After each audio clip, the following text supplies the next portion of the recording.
That was a good moment with Fred and George. I liked it. This test ends at 6 p.m.? That's really late. Yeah, 1800.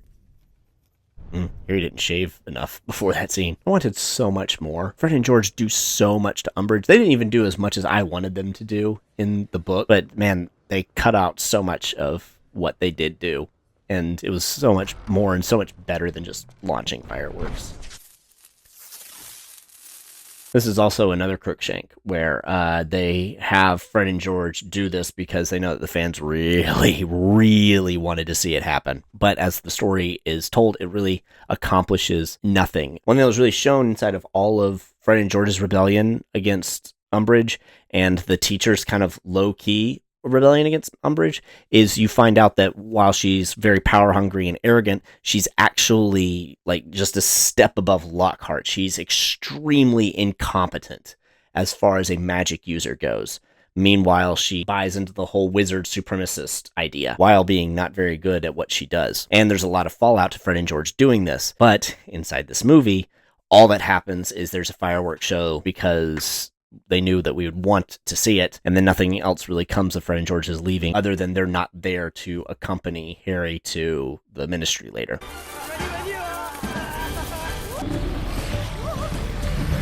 Oh look, Lord of the Rings.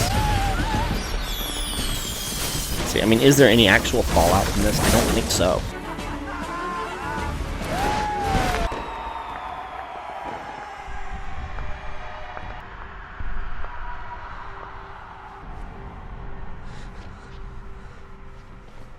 More Blender editing. That was obnoxious.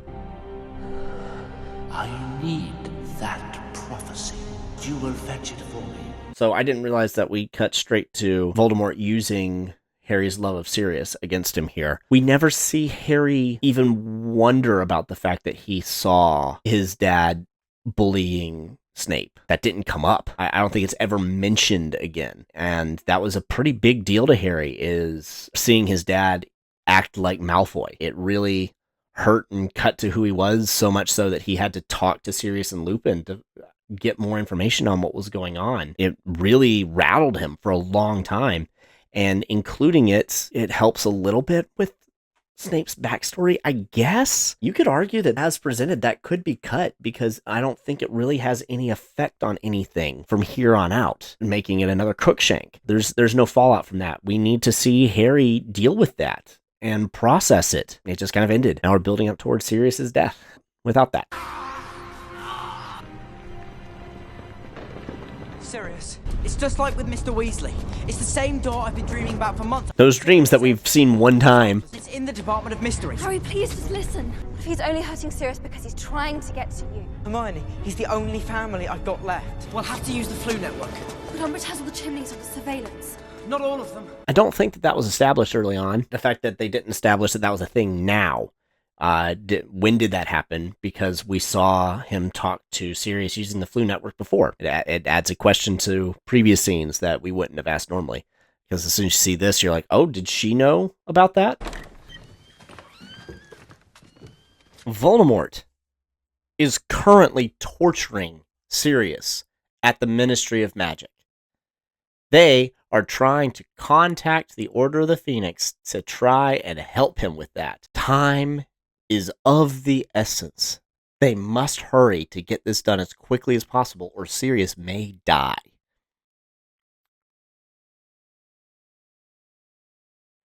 Why did they take the time to change clothes?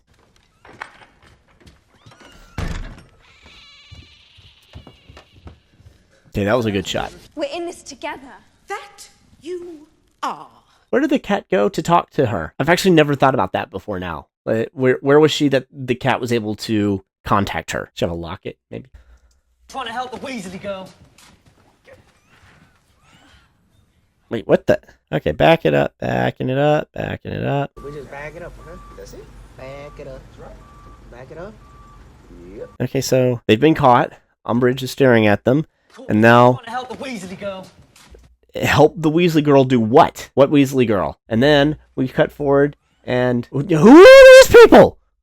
What did we miss? What happened here? See, we've got Luna and Neville and Malfoy and his gang, and there's Ginny. Like, I know that they're supposed to come to the Ministry with him, but how did they get here? What is happening? Why are all of these people here? That is so bad. You were going to Dumbledore, weren't you? No. You've sent for me, Headmistress. Snape, yes. Have you brought the Veritaserum? Yes, Severus came in off screen and we heard him talk, but like there's so much teleporting going on in this room. I'm afraid you've used up all my stores interrogating students, the last of it on Miss Chen. Are we going to do anything with the fact that she was bewitched into betraying them? Or just gonna let that sit and never bring it up again, like we haven't brought up the fact that she betrayed them in the first place. Yay, information that leads to nothing. Golly. It's happening rapid fire now. I cannot help you. He's got Padfoot. He's got Padfoot at the place where it's hidden. Padfoot? What is Padfoot? Well, what is hidden? What is he talking about, Snape? No idea. Very well. As this is an issue of Ministry security, you leave me with no alternative. The Cruciatus Curse. That's illegal. What Cornelius doesn't know won't hurt him. I do like that moment. Oh, is it in her ring? Looked like there was kind of an image on her ring. So many cats. Tell me what? Dumbledore's secret weapon. Had to be somewhere students wouldn't find it accidentally. Where is this weapon? There isn't one, is there? You were trying to trick me. I really hate children. Is that supposed to be some kind of a revelation? Just people appear suddenly without moving all the time. You have no business here, Centaur. Under the law, as creatures of near human intelligence. How dare you! Man, they look so bad. Please, I will have order. No footsteps or anything? I mean, he made a lot of ruckus standing up earlier. Did I say ruckus? Ruckus. Tell them I mean no harm. I'm sorry, Professor. After you tried to strangle one of them? I must not tell lies. How'd you get away? Puking past us. Told them I was hungry and wanted some sweets. Of course, they told me to bugger off and ate the lot themselves. That was clever, Ron. That's been known to happen. It was brilliant. Oh, look, someone's on the left side of the screen. I've got you into enough trouble as it is. Dumbledore's army was supposed to be about doing something real. Maybe you don't have to do this all by yourself, mate. So how are we going to get to London? We fly, of course. So this only just occurred to me, and it does happen in the book too, but it's much worse in the movie. In the book, Hermione convinces Harry to double check that Sirius is actually in danger by contacting Grimmauld Place in order to talk to him, see if he's still there, because he's actually kind of under house arrest from Dumbledore because he can't go anywhere without being arrested by the Ministry. That's why they're using the Flu Network in order to talk to Sirius, or try to.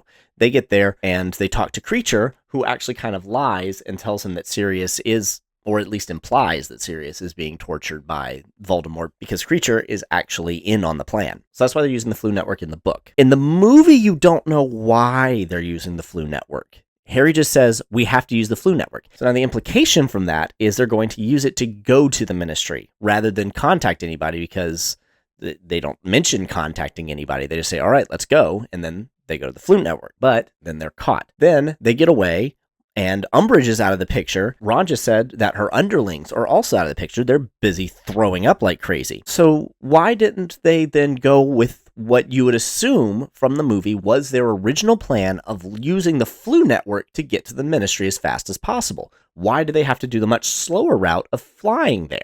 Especially while Sirius is being tortured and potentially killed. Now, this does exist inside the movie as well. I had actually never thought of that until this moment of why didn't they go back to Umbridge's office? Yes, the Thestrals were there immediately, and that's a transport they could take immediately, but the Flu Network would get them to the Ministry immediately, thus cutting out all of the wasted time that would be spent flying. As I said, that's a problem in both mediums, but it's much worse in the movie because the movie implies that that was their actual plan for going to Umbridge's office in the first place and gave no reason for them abandoning it. Whereas in the book, that wasn't what they were actually going to use the Flu Network for. And so you could be forgiven for not thinking about that while you're reading it. But in the movie, that's your assumption of what they're going to use the Flu Network for, and you don't have a reason for why they decided not to.